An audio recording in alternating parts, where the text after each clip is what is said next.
Good morning, everyone, and welcome to the IRCC Study Permit webinar on the new changes and temporary processes put in place during the COVID-19 pandemic. My name is Anindita Buragohai, and I am the Outreach Officer for IRCC Delhi. Our webinar today will have two sections. The first is the presentation, and the second part is the Q&A section. To do the presentation, we have Shikhar Gupta, who is our Outreach Officer for IRCC Chandigarh, and your queries will be addressed by Elena Balboa, who is the Student and Worker Unit Manager from IRCC Delhi. With regards to the questions and answers, please note a few points. Kindly do not send in your questions in the chat box. Please send all your questions only in the Q&A part of your panel. Note that any questions which are sent in the chat section will probably not be picked up, and therefore you might not receive an answer to your question. So please type in your questions in the question and answer part of the panel. The second thing is, once the Q&A starts, we will go through the questions gradually, and also we will be answering only generic questions. So kindly do not send any case-specific questions pertaining only to your respective application, because we would like to address those queries which will be for the general information of all participants who have joined the webinar today. The third thing is, please do not keep sending the same question over and over again, because what happens in that case is that your questions kind of get lost in the whole big list of questions which keep coming in. And sometimes because of this reason, we end up overseeing your question, because we receive so many questions once everyone starts sending them in. So kindly remember that once you have sent in your question, we will have a look at it and we will respond to it. If for whatever reason you feel that it has been a while and your question has still not been answered, then yes, you can ping us once, but kindly refrain from sharing the same question 2, 3, or 4 times over and over again. With that, I hope that the webinar today and the information provided will be helpful for you. And now I would request Shikhar to start the presentation from his end. Thank you, everyone, and hope you have a good time. Thanks, Anandita. Before I begin, can you please confirm if I'm audible? Yes, Shikhar, you're audible. Thanks a lot, Anandita. So, very good morning, everyone. Thank you for tuning into our webinar on study permit processing during the COVID-19 pandemic. My name is Shikhar, and I'm the Outreach Officer at the Consulate General of Canada in Chandigarh.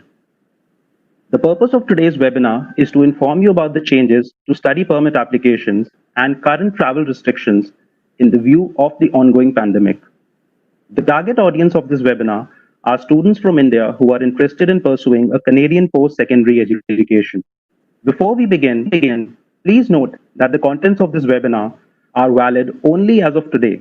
For the most current information on IRCC processes and travel restrictions to Canada, please visit our website www.canada.ca/immigration. To begin with, we realize that international students make significant cultural and social contributions to Canada. They also generate more than $21 billion in economic activity.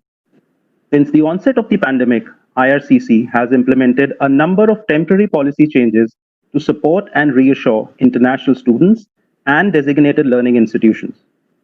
The fall 2020 semester has by far the largest international student intake throughout the academic year, and it is fast approaching.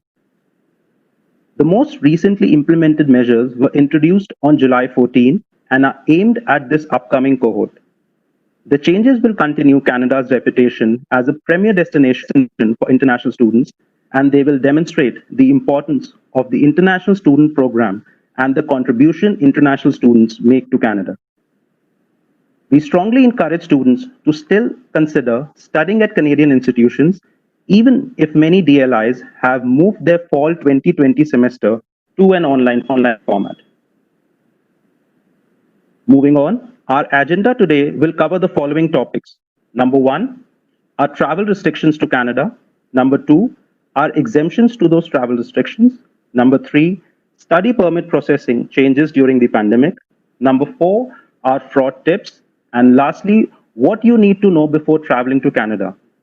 We will end the presentation with a question and answer session. Please use the Q&A box to send us your questions and we will go through them after the presentation. Travel to Canada. Until further notice, most foreign nationals cannot travel to Canada even if they have a valid visitor visa or an electronic travel authorization. These restrictions stop non-essential or non-discretionary travel to Canada. In the light of these travel restrictions, this list reflects who is currently able to travel to Canada. For example, Canadian citizens, Canadian permanent residents, and protected persons. It also includes foreign nationals who require entry for an essential purpose and are exempt from travel restrictions. Now let's talk about some of these exemptions to these travel restrictions. Basically, all temporary residents need to demonstrate that they are traveling to Canada for an essential purpose. Essential refers to reasons for traveling that are non-discretionary and non-optional.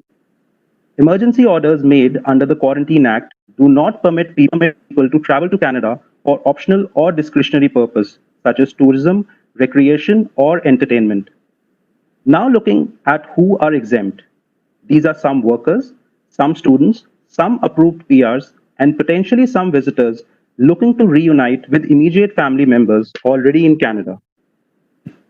Please note that visitors will need an authorization letter to travel to Canada if family in Canada is not a Canadian PR or citizen of Canada. Please also note that students and workers will not require such letter. In this slide, let's look at travel restriction exemptions for students in more detail. Not all students will be able to travel to Canada under the current travel restrictions. To be exempt, you must be in possession of either a study permit visa issued on or before March 18, 2020, or a port of entry letter of introduction which indicates your study permit was approved on or before March 18, 2020. Equally as important, you must also be able to demonstrate that it is essential for you to travel to Canada. For example, you have in-person classes or you are already in the middle of a program of study and need to return to it. You can demonstrate this by providing a recently dated letter from your DLI that explains why you physically need to be in Canada for the fall semester. These documents must be provided to the airline at the time of boarding and to CBSA once you reach a port of entry in Canada. Failure to do this may result in denied boarding for your flight or letters for students. All you need to travel is your visa or port of entry introduction letter and evidence of your essential need to travel. This is very important to note that you should not travel to Canada until at most 3 weeks previous semester but were not able to travel to Canada to attend. Please send us a copy of your new letters of acceptance and advise us of your new start date. You can send these documents to us via the web form.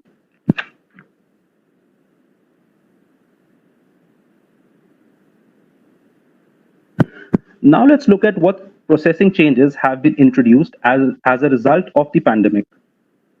Visa application centers, also known as VACs, are currently closed. This means we are unable to accept any paper. IRCC website, we normally publish processing times for each of our missions for all our lines of business. Please note that these processing times are no longer accurate, as there are processing delays due to reduced staff at the mission. That being said, IRCC is working very hard to process all visa applications in time for the fall 2020 semester. To do this, we need your help by submitting your application as early as possible and submitting all of the required documents as soon as possible. We are aware of many service disruptions that are causing delays in submitting a complete application. For example, we know that VACs remain closed. This means that there is no that it may take longer for you to obtain an appointment to complete your immigration medical exam.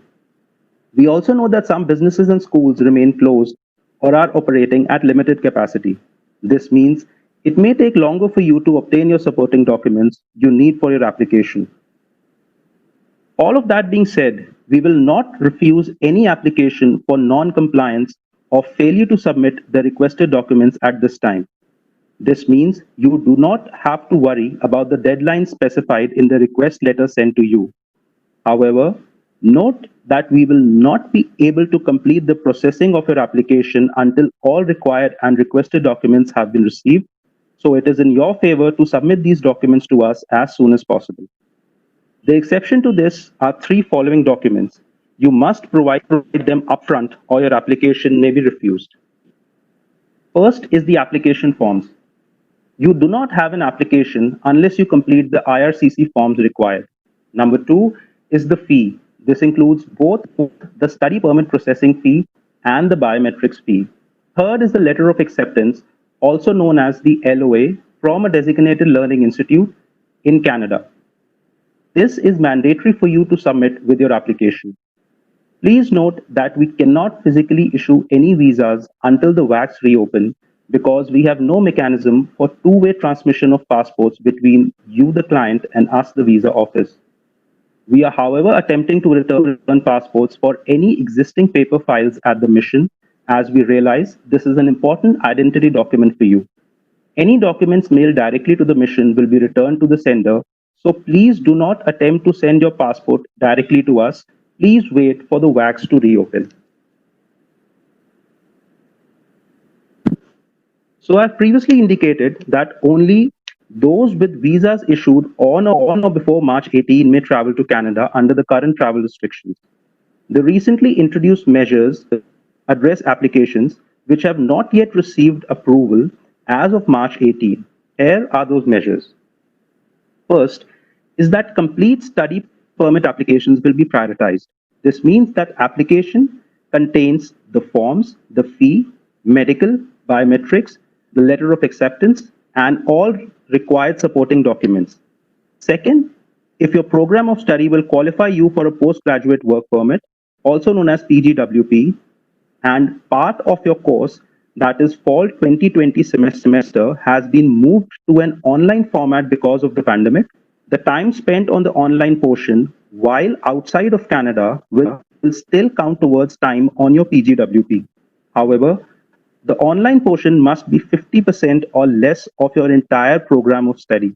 This means you will still need to complete minimum half of your program in Canada for all that time to count towards your PGWP. Third is that a two-stage approval process will provide some breathing room for students who are not yet able to provide biometrics or medicals. The first stage is the approval in principle, also known as AIP. This is essentially the eligibility assessment for your application. If you receive an AIP approval, your online course time will count towards eligibility and final decisions on your application. In cases of approval, this results in visa issuance. Please also note that an AIP approval is not a guarantee of a visa. Stage 2 includes admissibility decisions. For example, you may be refused a visa despite having an AIP because you have failed your medical exam. So let's discuss this in more detail, what the two stages entail. So the AIP applies to applications which have not yet received final decision as of March 18. It refers to the eligibility assessment of your application. Essentially, it means that even though you are still missing medicals or biometrics, you may still be able to receive an AIP on your application. The criteria for this assessment has not changed. Neither the requirements nor how an officer makes that assessment. Here are the criteria. Number one is that you are a genuine student. This means you have demonstrated the academic and language capabilities through the submission of your previous academic transcripts and IELTS or TOEFL scores that you are able and qualified to complete a program of study in Canada. Number two, you've been accepted by a designated learning institute in Canada. This means you have submitted a valid LOA or letter of acceptance from a DLNCs and transportation without working. This means you have submitted financial evidence of liquid funds to pay for these, that is tuition, transportation, and living expenses for all the remaining years of studies. And number 4, an explanation of what your ties are to your home country, which will motivate you to leave Canada once your visa expires. Once you receive the approval in principle in your application, a letter will stream. So first, let's look at the SDS list of mandatory documents for the AIP. First is that you need a valid LOA from a designated learning institute in Canada. Number 2 is that you need to provide IELTS test results demonstrating 6 in each band. Only in-person test results will be accepted. We are not accepting online test results. Number 3 is that you need to show a receipt or documentation from the designated learning institute that tuition has been paid for the first year. If you also have scholarships or grants, you should also provide documentation to demonstrate this as a part of this requirement. Number 4 is that you have to provide a receipt for a GIC of 10,000 Canadian dollars. Number 5 is that you have to submit most recent secondary or post-secondary school transcripts. And lastly, for Quebec-bound students, you need a CAQ. Now, for the non-SDS stream, these are the mandatory documents for the AIP. Number 1 is to submit a valid LOA from a DLI in Canada. Number 2 is to provide IELTS or TOEFL test results. Again, no online English test results will be accepted. Number 3 is to show documentation that demonstrates you have liquid funds and enough money to pay for tuition, living expenses, and transportation for the first year of school, plus an explanation and evidence of how you intend to pay for all the remaining subsequent years of school without relying on working in Canada. Fourth is to submit your most recent secondary or post-secondary school transcripts. And last but not the least, you need a CAQ for Quebec-bound students. Additionally, we would recommend you to submit a letter explaining why you chose your program of study. Admissibility assessments are made after AIP and before visa issuance. They include assessments such as medical, criminality, and biometrics, among other things. This means that you must, number 1, provide biometrics, number 2, complete your immigration medical exam, number 3, answer all questions truthfully and completely. This includes declaring all previous visa refusals for all countries, providing all of your background history for the last 10 years, and being truthful about any previous arrests and criminal history. And lastly, you must always remember to submit only authentic documents.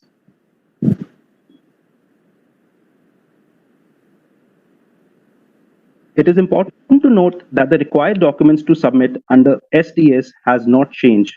We realize that due to service disruptions, you may not be able to submit all of the required documents to qualify under this stream. Examples of this may be upfront medicals, IELTS results, GIC, etc. If you are unable to submit a required document, for example, upfront medicals, your application will be moved to the non-SDS stream. This section applies to students who are already in Canada. Essentially, if a student switched to part-time studies or had to take a break in studies, for example, the spring semester may have been cancelled due to the pandemic, they may still continue to work on and off campus, provided that they were previously a full-time student and already authorized to work on or off campus pre-pandemic. For off-campus works, the maximum limit is still 20 hours per week during the academic session and full-time during regular academic breaks. For students who are in essential services, this could include jobs in health sector, for example. They can work more than 20 hours per week up till August 31st. To qualify for this, they need a valid study permit, must currently be in an academic session, authorized to work on or off campus, and must be working in an essential job. For those who are not yet in Canada, a common question we are asked is if you can go to Canada and work those maximum 12 hours per week while taking online classes for the fall semester. The short answer to this is no. I would like to remind you of what we discussed in the earlier slides regarding what students need to demonstrate in order to travel to Canada. Unless your physical presence is required for your studies in the fall semester, it is not essential for you to travel to Canada at this time. Additionally, only students with visas issued on or before March 18 can travel to Canada under the current travel restrictions. This section also refers to students who have already begun their classes in Canada. There are a number of reasons why a designated learning institute may authorize leave during studies, such as strikes, family emergencies, medical reasons, etc. To be considered actively pursuing studies, your authorized leave must not exceed 150 days from your first day of leave. Failure to do so means that you have not complied with the conditions of your study permit and may result in your removal from Canada. If for whatever reason you require leave longer than 150 days, you should change your status from a student to a visitor. Forms and instructions for this can be found on our website. It is very important to note that you cannot study elsewhere or work during your authorized leave period. In case a DLI may have to close permanently as a consequence of the pandemic, you should either A. Enroll in a new program of study with another DLI, B. Change your status from student to visitor, or C. Leave Canada. For the purpose of assessing if a student is enrolled and actively pursuing their studies, any time taken to transition to a new DLIN program, change status, or leave Canada should not exceed 150 days from the date the school closed. Please be informed that there is a significant difference between distance learning and the online courses I've been mentioning. Distance learning courses are always only offered remotely online, even under normal circumstances. The online courses I'm speaking about for the fall 2020 semester are normally offered as in-person classes. However, they have been moved to an online format due to the pandemic, and DLIs intend to return them to an in-person class program post-pandemic. Those taking online courses for a program of study which would normally qualify them for a PGWP can have that time counted towards the PGWP even if they have not yet begun their studies in Canada. Students can complete 50% of their program online if they cannot travel to Canada sooner. For students who have already begun their program of study in Canada, switching from full-time status to part-time status due to the pandemic will not affect their PGWP eligibility. Note that this applies only to the winter, spring, and summer semesters. For the fall 2020 semester, it is expected that students take on a full online course load in order for that time to be counted towards their PGWP. In this section, we want to inform you of various fraud activities and misinformation related to immigration applications. You may scan the QR code on the screen as I speak. Number 1 is to protect yourself and never share your personal information with unauthorized agents. If something sounds too good to be true, in all probability it is. Number 2 are fraudulent websites and scams. Websites and social media accounts may claim to be from the Government of Canada. Applicants are tricked into transferring money for services that will never be provided to them. Our official website is www.canada/immigration. Third are email scams. Please be informed that IRCC will never send you an email from a private address like Hotmail or Gmail. IRCC addresses always end in .gc.ca or canada.ca. Fourth are telephone scams. Please note that IRCC will never ask you for any sort of payment by telephone. And lastly are unauthorized agents. We always say that you do not have to use a consultant to submit an application. However, if you do choose to use one, make sure that they are legally authorized under Canadian laws. Many agents may tell you that they are authorized, but it is always very important to go through their website to check if they have been approved by ICCRC. You can also scan the QR code on the screen for more information. Please be informed that no one can guarantee you a visa. An unauthorized agent based out of Punjab released a video yesterday stating that he had spoken with an immigration officer who provided a 100% guarantee that his clients will receive a visa. This is absolutely false. No one can guarantee you a visa. All applications must be reviewed by an officer who will then render the decision based on the information before them. Please do not believe any agent who tells you that he can guarantee you a visa. Now let's look at conditions by which you must abide before air travel to Canada. The airline will require the following documents from you. Number 1 is your passport. Number 2 is a valid study permit visa issued on or before March 18. And number 3 are documents to demonstrate that your travel to Canada is essential. Failure to provide any of these documents may result in you being denied boarding.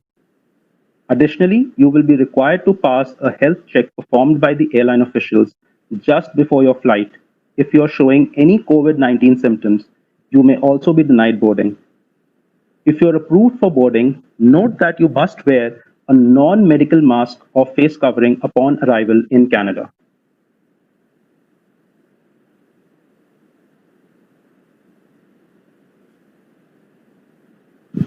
All travelers must undergo a health check upon arrival in Canada. It is also mandatory that all passengers arriving in Canada must self-quarantine for 14 days.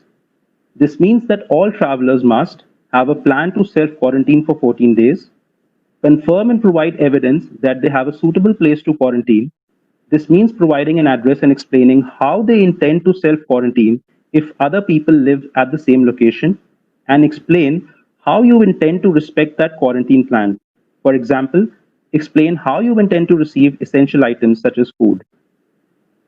Please do not travel to Canada unless you have a viable quarantine plan. Failure to comply has consequences, which includes a fine up to 750,000 Canadian dollars, 6 months in prison, being deemed inadmissible, removed from Canada, and banned from entering Canada for 1 year. For more information, here are the many ways to connect with us and find out more information. The IRCC website is mentioned, which is www.canada.ca/immigration. You can also follow us on our Facebook and Twitter handles by the name of Canada in India. And you can also go through our YouTube channel, which contains many important tips and incidents of fraud. So with that, we come to the end of this presentation. Now it's over to Anandita and Alina for the questions and answers. Thank you.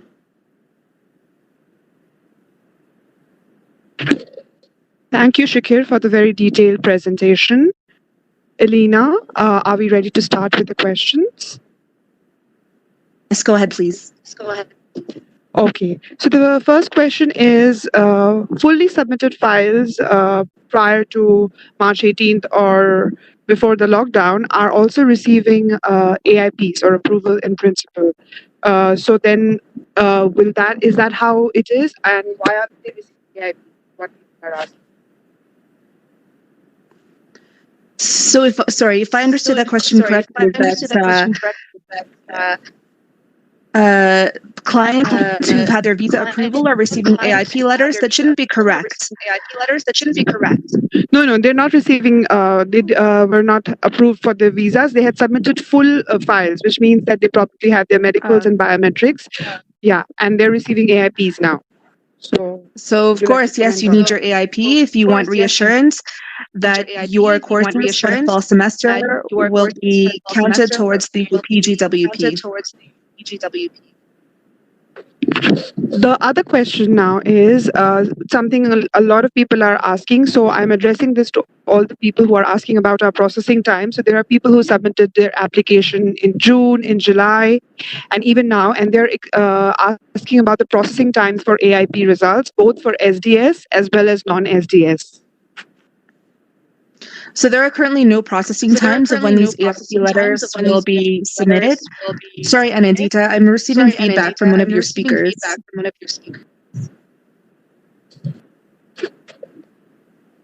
Okay. Okay, thank you. You need to mute one of your speakers because we're hearing it on echo.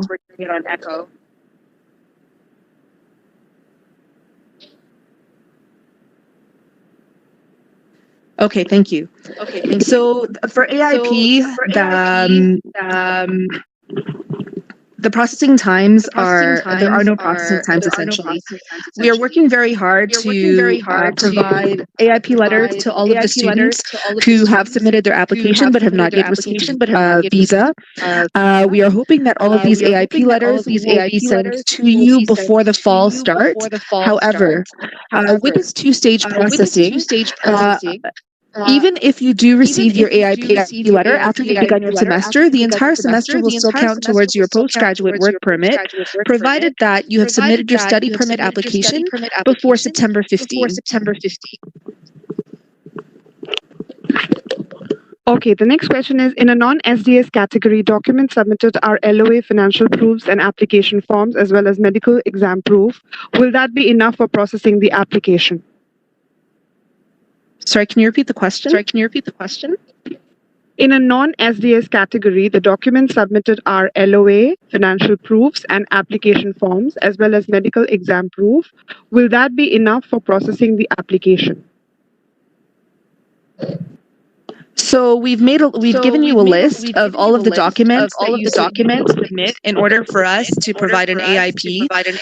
So for the AIP, it's your LOA, it's your language test results, it's financial proof. And I would also highly recommend that you submit a letter of motivation explaining why you've chosen your program of study, as well as outlining a financial plan of how you intend to pay for the remaining years of schooling. Now, for beyond AIP is your stage 2. Stage 2 includes biometrics and medicals. All of these documents that I've mentioned, we cannot exempt you from submitting any of them. So they have to be submitted eventually if you want a visa.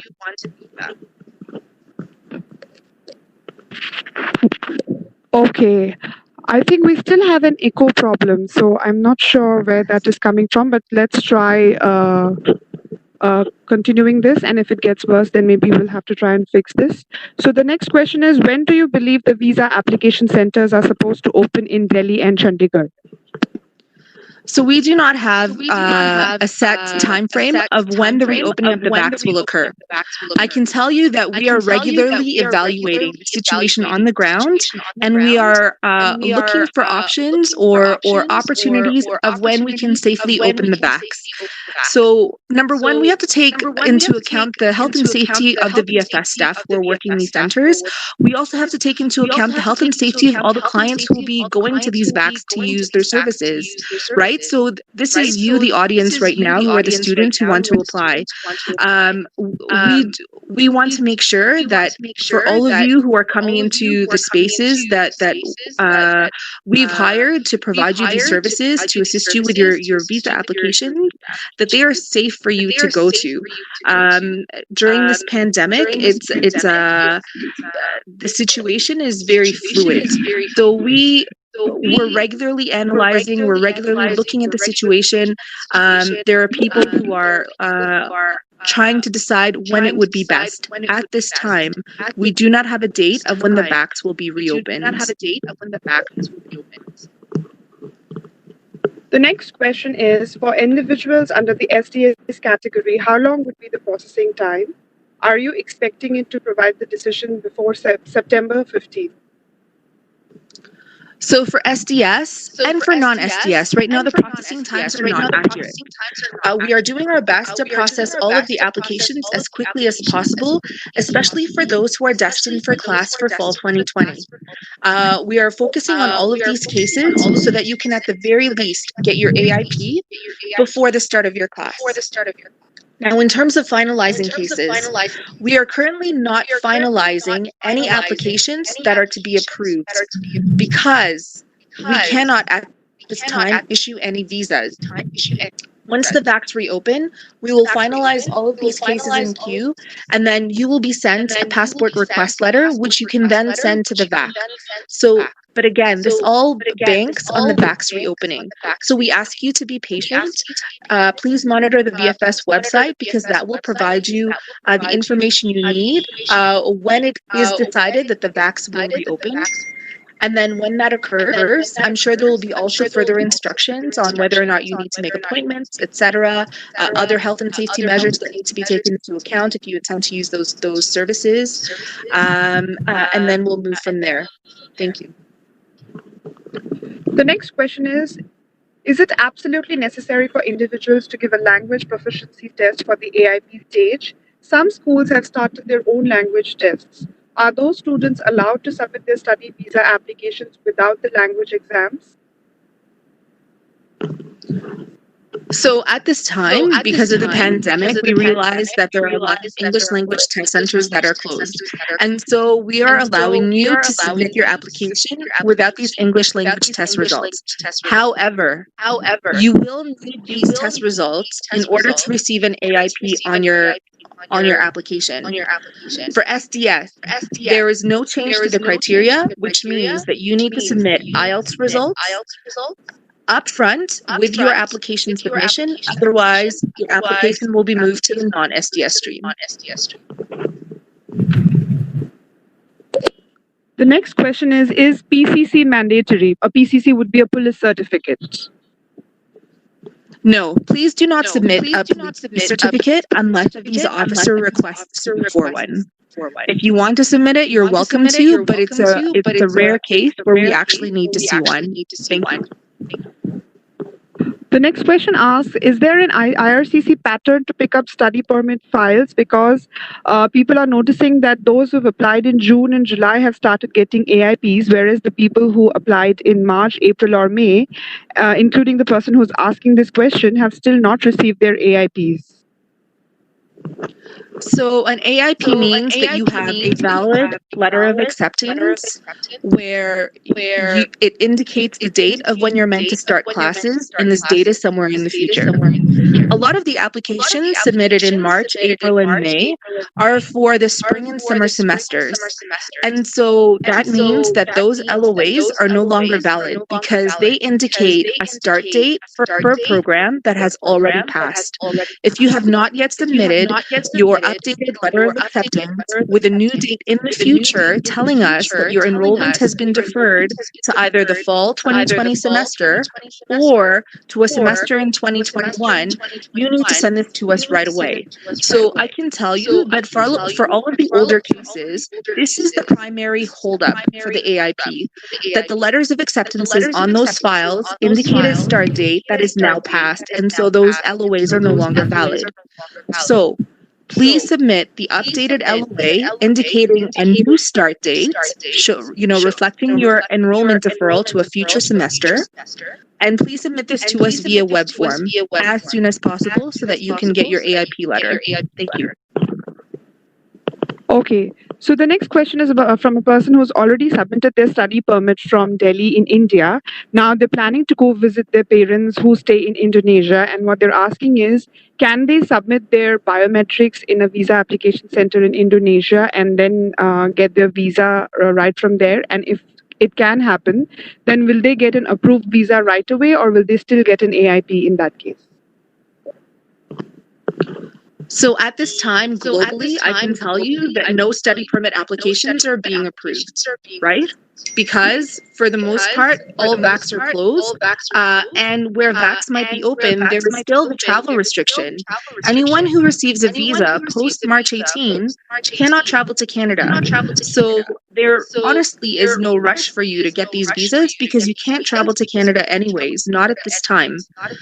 However, if you do find yourself in a country where there is a VAC that is opened and they are providing biometric collection services, you are welcome to submit your biometrics.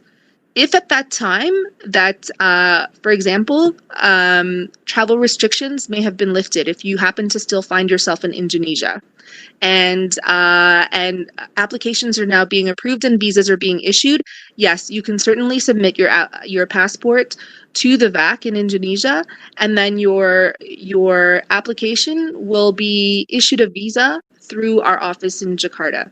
Thank you. So the next question is, most universities have mentioned a deadline of 21st September for deferment of course or refund of fees. AIP does not guarantee a study permit, and hence there is a fear of loss of one semester fees if we do not receive it till then. What would you suggest? So the decision is wholly up to you of whether or not you want to take the risk and invest in a Canadian education for the fall 2020 semester. I can tell you that if you do receive an AIP, the failure rate at a stage 2 is very, very, very low compared to the total numbers. I can tell you the two main reasons of why we might refuse at stage 2. Number 1, you've either provided fake documents or provided incorrect or incomplete information in your application. That's the number 1 thing. So this you can help yourself, right? Number 1, so provide genuine documents, and then make sure that you read every single question carefully in your application and that you answer it truthfully and completely. So you can avoid this reason for refusal. The second is that there may be an issue with your medicals. So medicals forms part of stage 2. Usually what happens is that this is related to tuberculosis or TB. And for students who are found to have TB, what usually happens is that you go through what we call a medical furtherance process, where a student is given maybe 12 to 16 weeks to do additional testing and to go through a drug regimen to improve your medical situation. And then after that, you go through another round of tests, and then hopefully by then you'll pass your exam. Very, very, very, very rarely have I seen someone actually refused because their health did not improve. Usually, when it relates to medical furtherances, refusals occur because a student has refused to comply with the instructions they are given. So again, this is completely in your hands. If, for example, you are obligated to go through the medical furtherance process, just follow all of the instructions within the time frame given to you. So really, you can control a lot of what could happen in terms of a failure for stage 2. So to me, investing for the fall 2020 semester with just an AIP, when you look at overall numbers and what the actual refusal rate is for stage 2, is very, very low risk. But the decision remains up to you. Thank you. The next question is, what if our classes start and we have still not received our AIP approval? What are we suggested to do in a situation like that? So really, all you can do is be patient. Right, as I mentioned earlier, as long as your application is submitted before September 15, and if you receive your AIP even afterwards, after you've started your classes, it's okay because your entire semester will still count towards your PGWP. So even if the AIP is late, don't worry about that piece because the whole semester will still count. We are doing our best to try to get everyone their AIP before the start of classes in September. So right now we're on August 13. We have about 3 weeks before classes start. And I can promise you, yes, we are doing our best to get all of those AIPs out. I would recommend that all students who have not yet received their AIP, please continue to monitor your online portal as well as your email for any request letters that may be sent your way in case there are documents that are missing that we need in order to make this AIP decision. And as I had mentioned earlier, the main reason for the holdup for AIP right now is the updated LOAs for a lot of the older cases. So please send those to us as soon as possible. Thank you. The next person says that they were issued a visa on January 2020 and now their visa will expire in November 2020. They obviously could not travel during the first issuance of the visa. So now what are they expected to do and how can they renew their visa or extend their visa? So you need to do a few things. Number one, you need to get us an updated letter of acceptance reflecting your deferment of enrollment to a date in the future. That's number one. Number two, you need to purchase a receipt. You can buy this online for $30. This is a document replacement fee. And then with this document replacement fee plus the updated LOA, please send us an email or use the web form rather and upload all of these documents. And I want you to explain why you were not able to travel and that you're requesting for a document replacement. Essentially, you're asking for a new visa with new dates on those. So this is only applicable for persons who were not able to travel because of the shutdown of commercial flights, right? And where you haven't traveled to Canada before. If you've already used your visa, there is no such document replacement for you. You need to just apply for a new visa. Thank you. The next question is, I have my letter of acceptance issued till 2nd September 2020. What if I'm unable to receive an AIP prior to that? So say the first part again, Soraya and Nandita. Of this person's letter of acceptance is 2nd September 2020.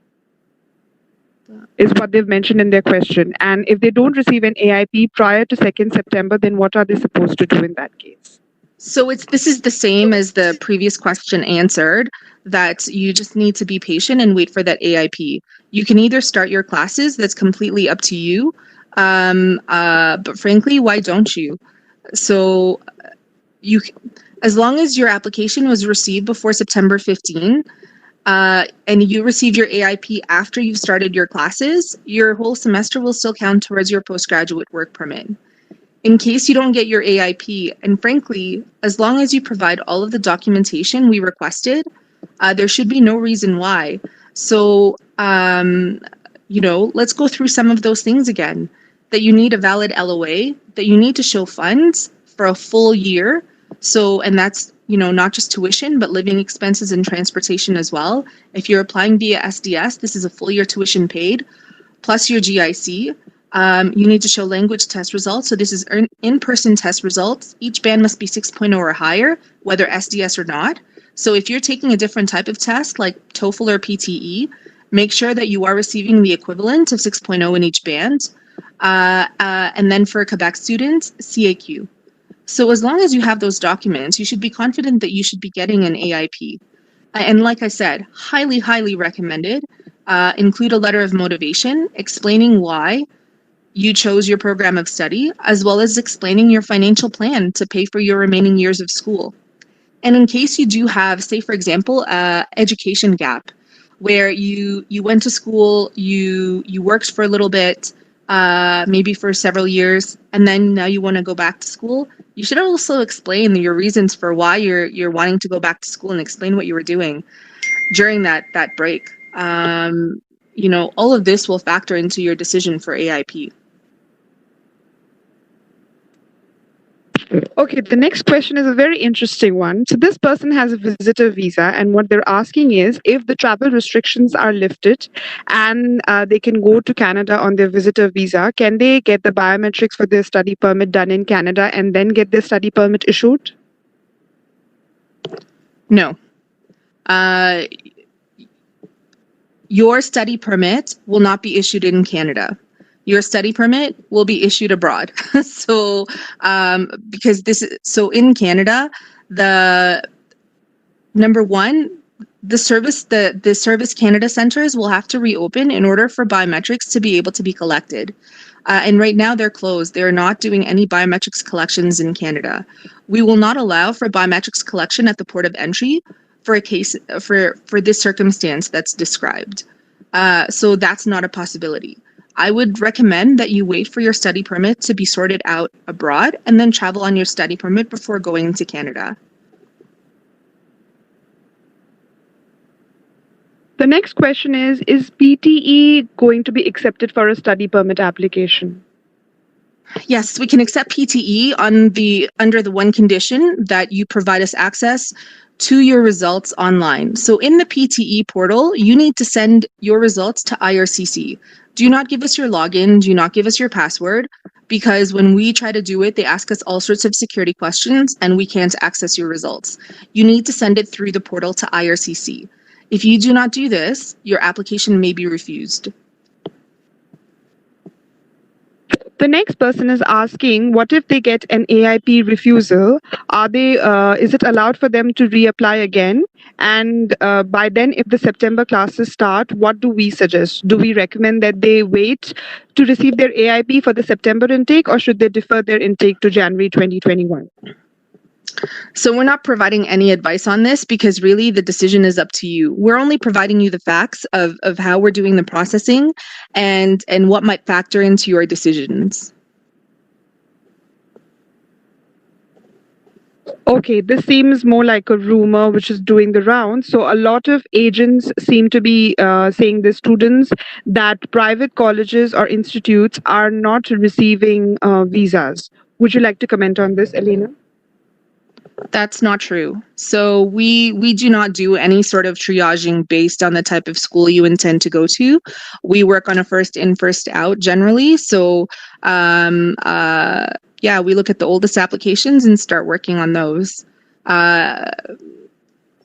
Yes, that's it.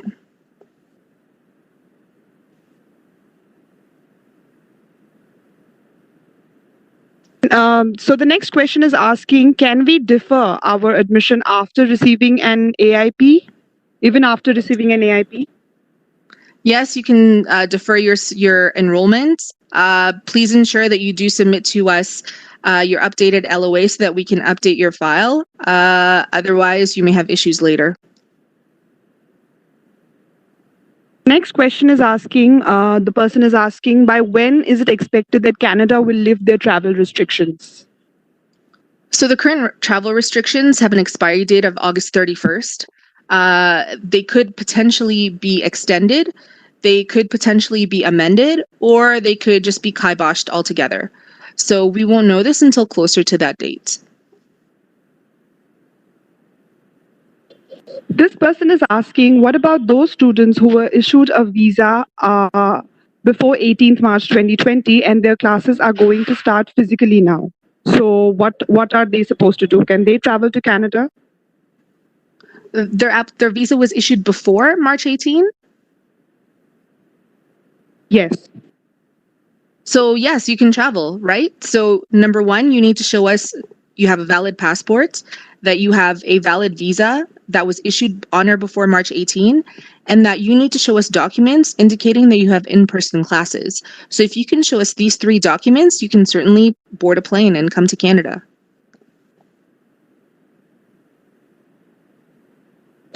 The next question is there any deadline or last date for submission of application for the fall 2020 semester?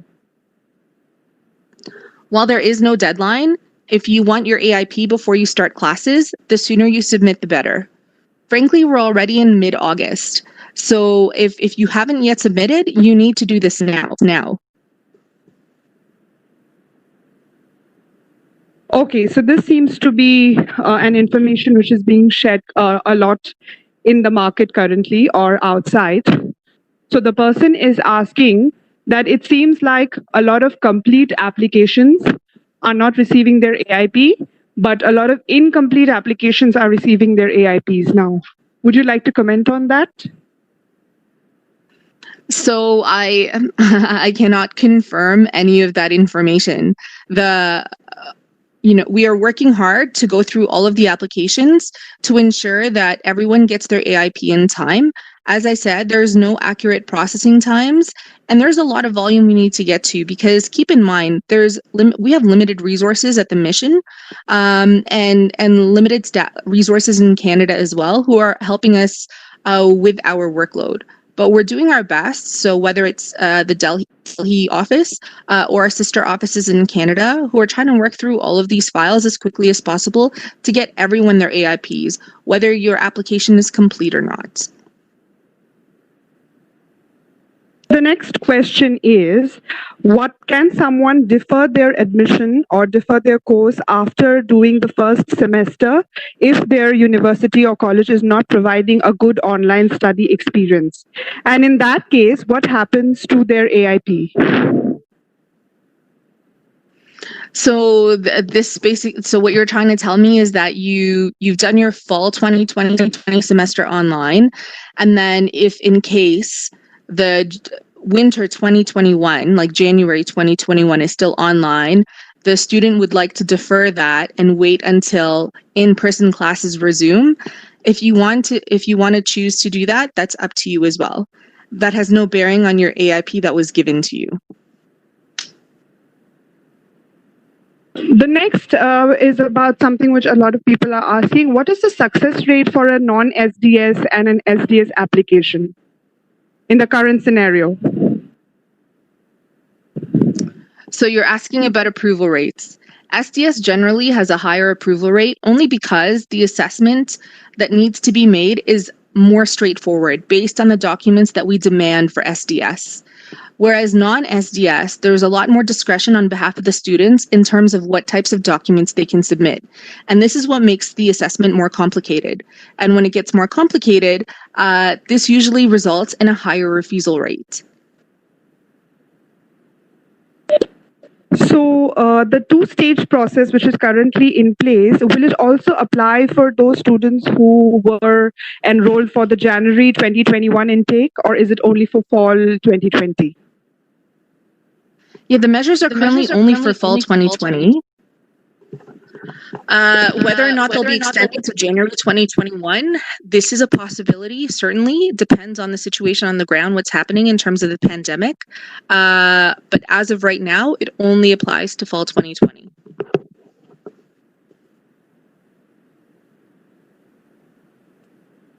I'm just sorting through questions to see if we have something which is quite new and we have not answered them before. If you do come across anything from your end, please feel free to pick it up, Elena. Okay, so here is the question. If we submit our application that includes all the necessary documents along with medical but no biometrics, will the medical be taken up in first stage of approval, or will it be kept on hold for the second stage and processed with biometrics? So when we look at an application, we basically want to touch an application only once. So if an application is complete, we will do both the stage 1 and the stage 2 assessments, except enter a final decision if it's an approval. Only because, as I mentioned earlier, we're not issuing visas because VACs remain closed and there's still the travel ban. If the medicals or biometrics are missing, which means we can't do stage 2, then we'll just do the AIP. But if the biometrics and medicals are there, yes, we will assess them all at the same time, so that basically the last thing that needs to be done in your application is just visa issuance for those that are going to be approved. If you receive your AIP, the AIP doesn't necessarily mean that we haven't looked at stage 2. It could certainly mean that. So if you have an online application and you have an online account, this is where you can actually see whether or not you've at what stage your application may be at, if you're worried about stage 2. But really, with the AIP letters that you'll be receiving, that's all that it's going to tell you. It will not address stage 2. But if you had already submitted those 2 other items with your application, we may have also already looked at those as well. We won't look at your application twice if we don't have to. So we'll do all of those assessments all at once. The next question is, my start date for the course was 3rd September, and the new start date as issued by the university now is 21st September 2020. In that case, should I send an updated LOA to IRCC, and how should I send it? Please use the web form to send us any information or documents. If you want to inform us of a change in your LOA, I mean, frankly, this is better for you, because in case there are checks, whether by the airline through our CBSA or at the port of entry to confirm your information, it's better that there is no discrepancy with the documents you may have on hand as you're traveling versus what we see in the system. This is always to your favor that they all match.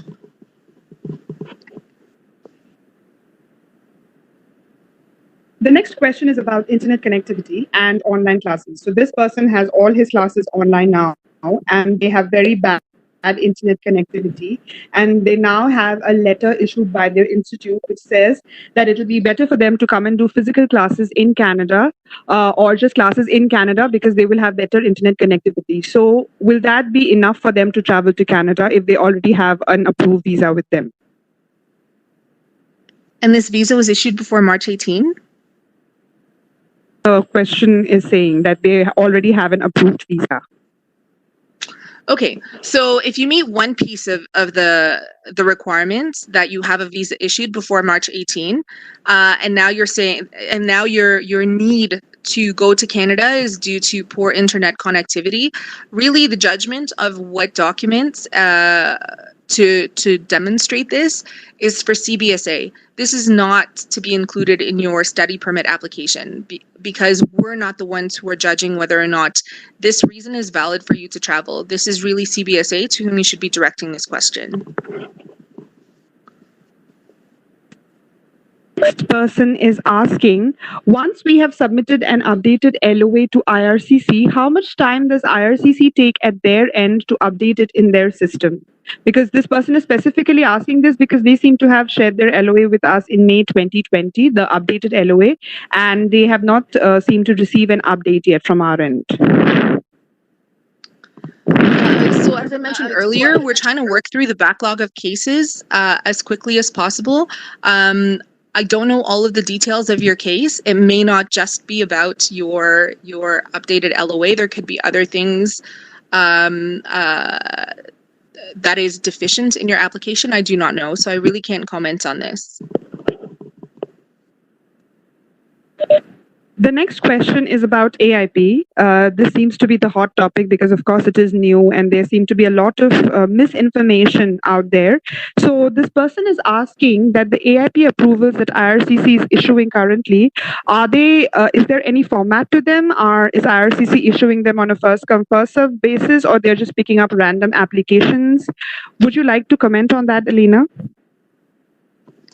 So in terms of the AIP letter itself, so we basically pull these lists from the system through which we work, and we normally work based on date of receipt. So I'm finding a trend that this complaint is coming from a lot of people who have applied in March, April, May, and because their LOAs are older. And this is likely why you may not have received it, but the persons who applied in July and August are receiving theirs because they have updated LOAs. So really, we're doing our best to try to get all of this out as quickly as possible, and trying to get everyone their AIPs before the fall 2020 semester.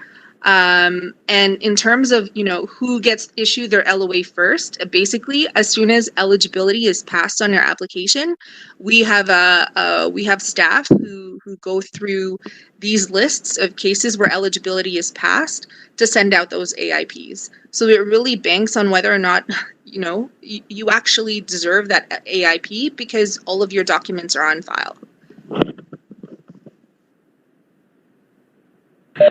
So the next question is about refusals, and this is coming in quite a lot. So I'm kind of clubbing together the different scenarios that we have been receiving.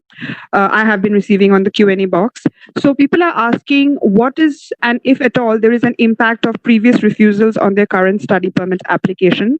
So some people were refused their study permits earlier. Some people were refused visitor visas earlier. And there are people who've been refused study permit applications, not for Canada, but other countries. So anything you would like to say there? Yes. So number one, you need to make sure that you declare all of these refusals on your application. That's number one.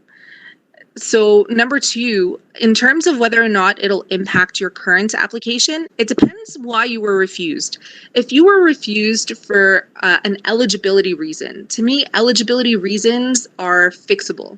For example, you were refused a previous study permit because you didn't have enough funds. So now you can submit a new study permit demonstrating, yes, you now have enough money in your bank account, or you've paid the first year of tuition and you have a GIC, etc. Right? This is fixable. What isn't fixable are things like, if you are a criminal, you have a criminal record, and this makes you criminally inadmissible to Canada. So you may not be able to receive an approval. If, for example, you require a kidney transplant, this may make you medically inadmissible. And so until you fix your medical situation, you will not be able to travel to Canada. If you were deemed to be a terrorist or a spy, these are things that are not fixable because you may still be a terrorist or a spy. I mean, this is such a rare thing for students. For the most part, a lot of refusals really, like I said, banks on eligibility. For Canadian refusals, there is another thing that where, you may not be able to apply right away, but you may be able to apply down the line. So if you provided false documents or false information on a previous application, usually you are barred from reapplying for 5 years. So until those 5 years are up, you can't apply anytime soon. You'll have to wait for that period to pass before you can reapply again. The next question is again about AIP. This is another misinformation, so maybe you would like to comment on that. It seems like quite a lot of agents are saying to their students that even if they get an AIP approval, it is not mandatory for them to attend online classes. So this person is asking, is it true? And if not, then will it affect the stage 2 application process or approval process?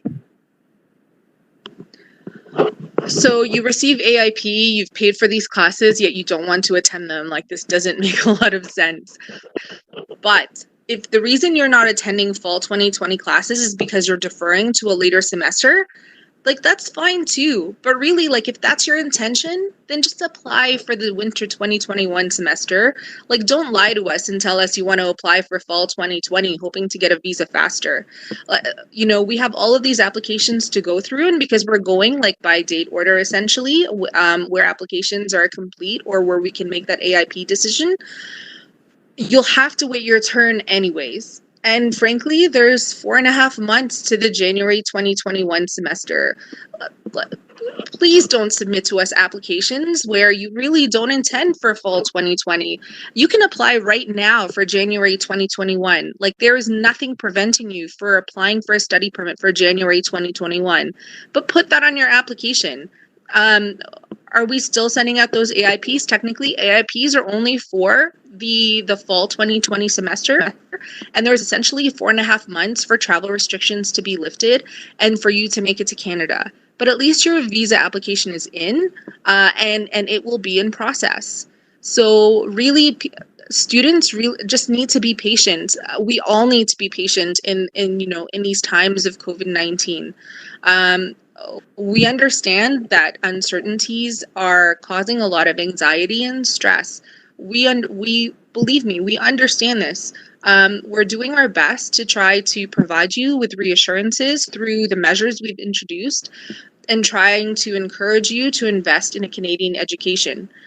But do yourself a favor, like, don't make it more complicated for yourself where you have to submit more documents later, etc. Like, provide the documents that belong on your application that really reflect your intentions, if that is for fall 2020 or winter 2021.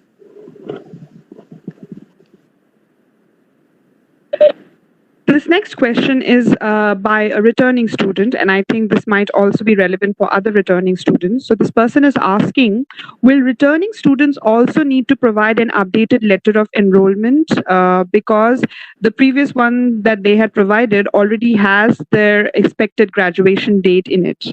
So what should they do in this scenario currently, the pandemic scenario?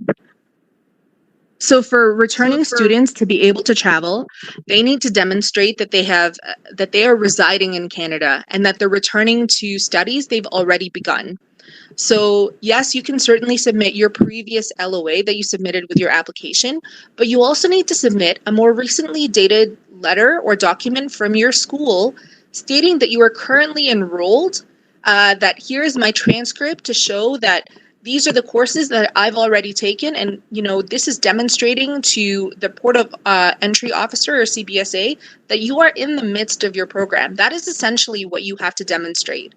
So don't just rely on your old LOA. You need to provide a more recent document from your school indicating that you are still enrolled and that you're in the midst of your program. And I would highly, highly recommend that you include a set of transcripts to show that, here are the courses you've already taken, i.e. you've already started studying in Canada, and that you're just returning to finish the rest of your program.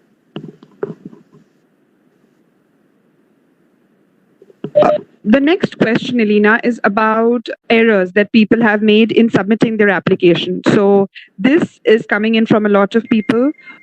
People have made mistakes in spelling out their names. Sometimes it is not matching their passport. Some people have forgotten to add their marital status, and so on and so forth. So there are these different errors. So I'm asking on behalf of all of those people, what do they now have to do in order to share with IRCC the updated information or the corrected information? How do they send us that information? So please use the web form to submit to us the correct information. And then for those of you who have not yet submitted an application, please double check your application to ensure that all of the information is correct so that we don't have to go through this process. Yes? The next question is about GIC or Guaranteed Investment Certificate. The person is asking, and they've not mentioned whether it is for SDS or non-SDS, so maybe we can address both. This person is asking, is GIC mandatory to show as proof of fund? So for SDS, yes, most definitely it is mandatory to demonstrate that you have enough funds to provide for living expenses for your first year. That is the primary purpose of a GIC. If you are applying in the non-SDS stream, you can still submit a GIC as evidence of funds if you want to, but this is not mandatory.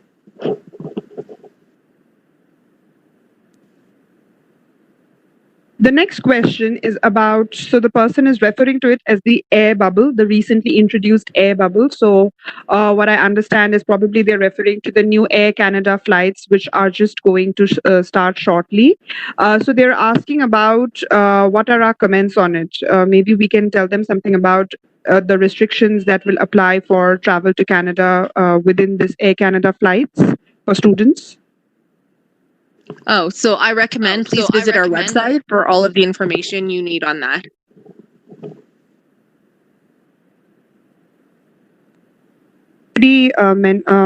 Commented on this question a lot, and yes, we are getting a lot of it over and over again. People are expecting asking when they can expect to receive AIPs because their classes are starting. So this is coming in again and again. I think it's every fourth or fifth question is about the AIP processing time. So yes, we understand the anxieties. We're working hard to get you all of those AIPs before your class starts. But as I mentioned before, as long as your application was submitted before September 15, your entire program will count towards your PGWP, even if you get your AIP after you start your class. Thank you. So the next question is actually quite a long question. And let me just ask that to you because it will probably help other people. I'm going to complete my 50% online study in India in August, and my visa is going to expire on 31st August, and I can't continue my studies here because otherwise I would not meet the requirement for PGWP. What should I do? Is there a need to reapply for visa and study permit just like the first time application? So this is for a person who's never studied in Canada, like you're in a one-year program. Yeah, seems like. And I'm assuming we have quite, and I'm assuming we have quite a lot of those students here. And yeah, we might want to address this for all of them. Okay, so for the current measures with respect to online studies, the instructions are very clear. Maximum 50% of your program must be can be completed online outside of Canada. Maximum, you cannot exceed this, and that only applies if you want to use this program to get you a postgraduate work permit.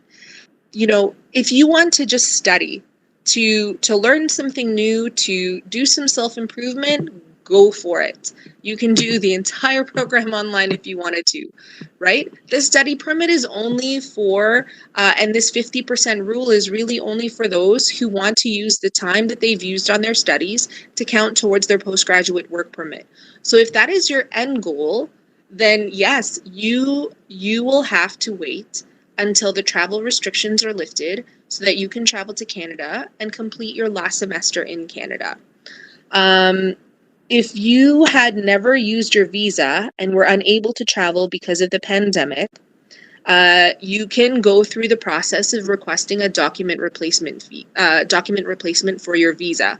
So this is giving us your updated LOA. So this one needs to be a little bit tweaked, right? Because you're only completing your last semester in Canada.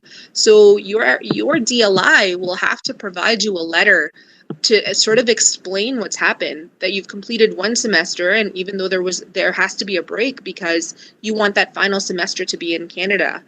So make sure your DLI sort of explains this in the documents they're going to give you. And then on top of getting that updated document, you need to provide the document replacement fee. It's $30. And then send this to us via web form for us to assess whether or not we will issue you a new visa.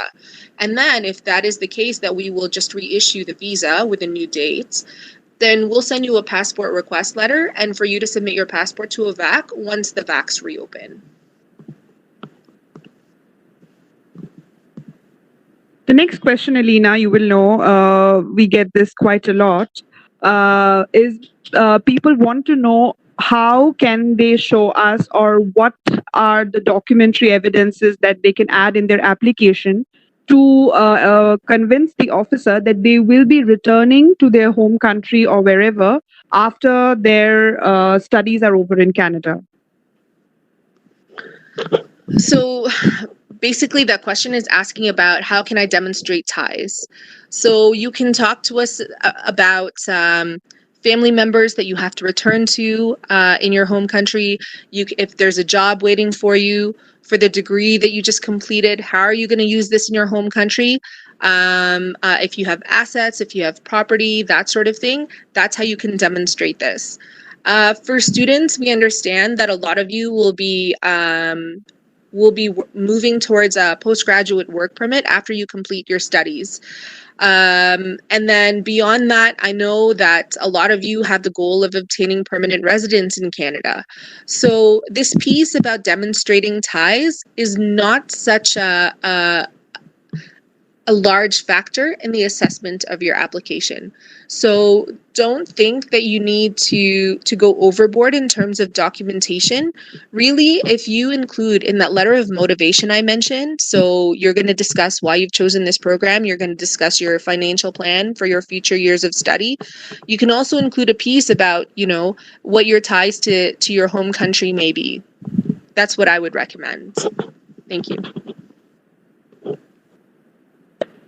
The next question is about letter of acceptance. So the person is asking, besides the start date and the end date of the program, is there anything else that IRCC expects to see in the letter of acceptance to say that it is a valid or a genuine letter of acceptance?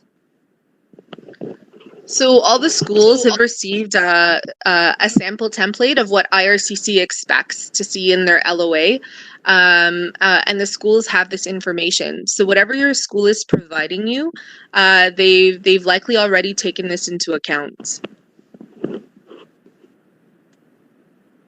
Okay, so the next question is maybe something which is there in a lot of students' minds.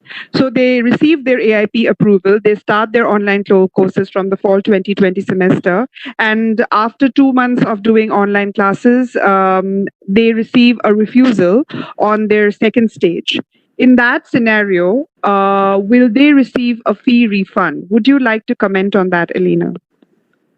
So IRCC has no jurisdiction over refunds for tuition. You need to ask your DLI.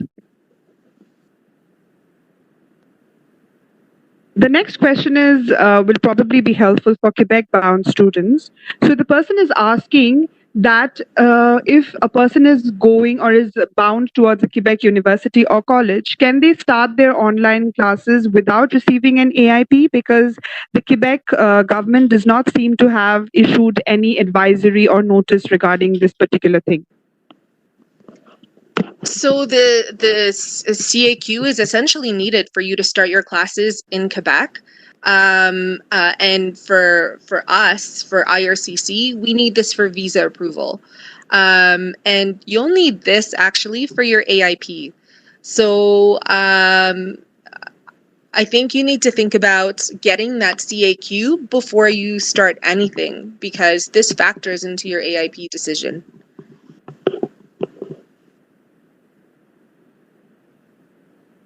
Okay, so this person is asking, and if we can comment on it, what is the reopening of visa application centers dependent on?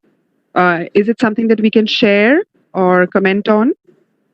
So this is primarily about the health and safety of everyone. So whether it's the VFS staff, whether it's the clients who are coming to use the services, this is our primary concern. Okay, so this is a very interesting question. How do I prove family ties if the people that who are my immediate family are already permanent residents of Canada? So in a scenario like that, does a student with family like that never be issued a visa? No, that's not true. Like I said, demonstrating ties to your home country doesn't factor very much in the assessment of your application, because we understand that students are using this stream to basically obtain permanent residence down the line. The next question is about an application. So like we've mentioned in our presentation also, that if someone doesn't have all the necessary documents for SDS, then it'll go to the non-SDS stream.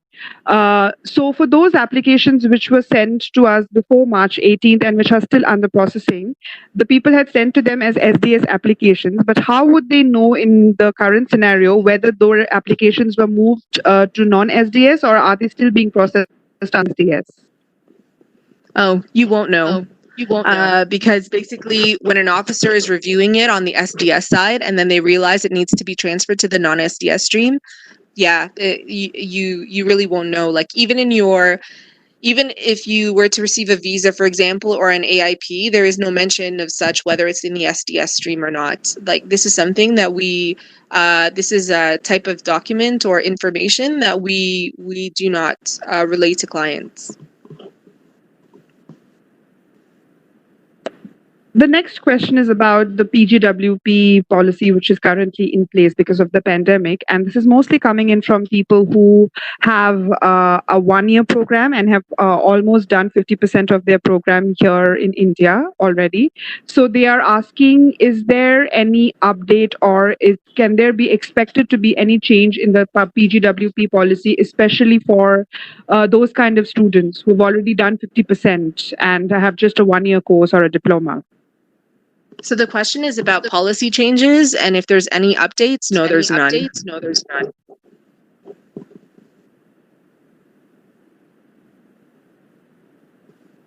I'm just trying to sift through the questions because we're also coming towards the end of our time right now. And I'm just trying to see if there is something which is very generic and might help a lot of people. Okay, this is more a generic study permit related query. So this person has had a work experience and they left their job a while back. And now what they're asking is, will there be any implication of that gap, the work experience gap in their visa application. And a similar question to this is also the fact where people are asking, will there be any impact of a study gap in their, like an education gap? Say they're going back to education after 10, 6, 7 years. So is there any impact on their study permit application? Yes, so this factors into our assessment of whether or not you're a genuine student. So you need to explain to us in that motivation letter I mentioned why what were you doing during this period and why you're choosing now to return to your studies. Explain this well.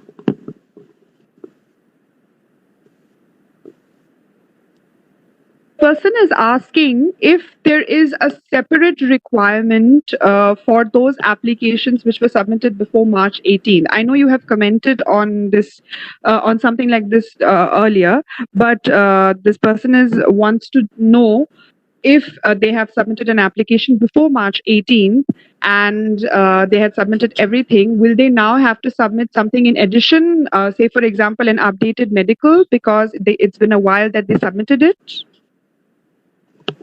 So the medical is usually valid for 1 year, and depending on when you did your medical, if your medical is expired, we have certain provisions to be able to extend a medical for a maximum of 6 months, but it doesn't apply to every case. So if in case a medical extension is not allowable in your case, we will let you know and you might have to redo a medical.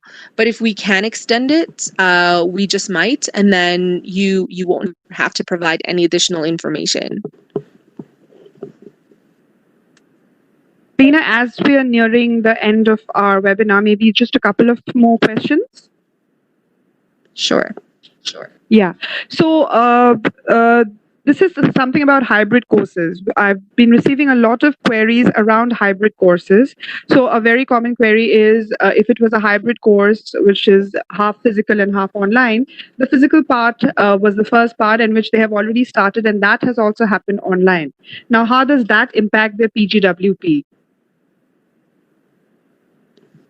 So the PGWP requirement is that 50%, that maximum 50% of your course is done online. So if you're in a hybrid program, 50% of your course still can be maximum online. Like, that doesn't change.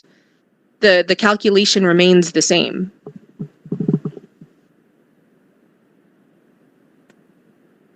Maybe the last question for today. So the person is asking, you say that we can get support letters from our universities or colleges in case we want to prove or we know that our travel to Canada is essential to study in Canada. So what kind of support letters should they be? As in, I know it's kind of very vague, but the person maybe wants to know what should be mentioned in the support letter and what is the information that the university needs to provide, and how would IRCC probably verify that information genuine or not? So in terms of support letters from your DLIs, your schools, like, really the only thing they can attest to is whether or not there are in-class components to your program, right? For fall 2020. And this support letter is being used to help facilitate your travel to Canada. So if there are in-class components, whether the entire semester is in class, whether it's a hybrid semester where part of the program is in class, or whether there are only components of that semester which require your physical in-class presence, like labs or workshops, that should be what is described in these letters.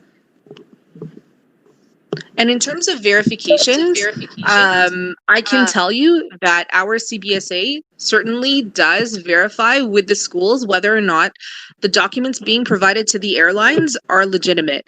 So please don't create your own letters just to facilitate your travel. If we find out, we will revoke your study permit and you will be barred from reapplying for 5 years. Okay, Elena, just one last question, if you're okay with it. Sure. Yes. So after the reopening of VAX, what can be the expected time for students with an AIP approval to receive their stage 2 approval after the reopening of VACs? Can we comment on that at this stage today? So it depends on how many cases are in queue that require a visa. So I think that this question isn't about stage 2, but it's about asking for when the visa will be issued, right? So this banks on two things. So number one, how soon can those VACs reopen and what their capacity is, like whether there'll be limited service or whether it's full operations. Number two, how quickly can you, the client, get us your passport? So, because none of the passports are here. So first you need to get us your passport, and then only when we receive it can we issue that visa.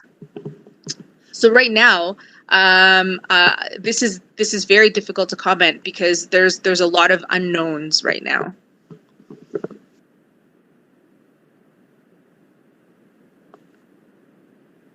And I think that brings us to the end of the webinar today. So Elena, would you like to do the closing remarks? Sure. So thank you so much for joining us today. We really appreciate the time you took, and we appreciate that you still have a lot of questions, but we're hoping that the information we provided, whether through the presentation or through the Q&A section, has answered most, if not all, of your questions. We will be posting an FAQs to answer the common questions we've been seeing in all of these webinars. We intend to host a few more, so please check out our website, our Facebook page for another event that we'll be posting soon for another webinar. We'll continue these to ensure that students have all of the information they need to make a decision on their education in Canada. And we also intend to host more of these as more changes occur, like whether it's to travel restrictions or other special measures because of the pandemic. So please do stay tuned. Check out our Facebook page, our Twitter, YouTube channel for more information. Updated information can also be found on our website. So really, that should be your #1 place to go to for information. If you're receiving third-party information, please cross-check it with the information we have on our website. Like honestly, we are the correct information can only be found on our website. So if someone is telling you something that may not sit right with you, please double check. Check out our website, check out our Facebook page, check out our Twitter, check out our YouTube channel for all of the correct information that you may need to help you make those decisions. So in the meantime, take care, stay safe, and we hope to connect with you again on one of these webinars. Thank you. Thank you, Alina, and thank you to all the participants for joining us. Please do keep following us on social media for all the latest updates, and have a good day, all of you. Thank you.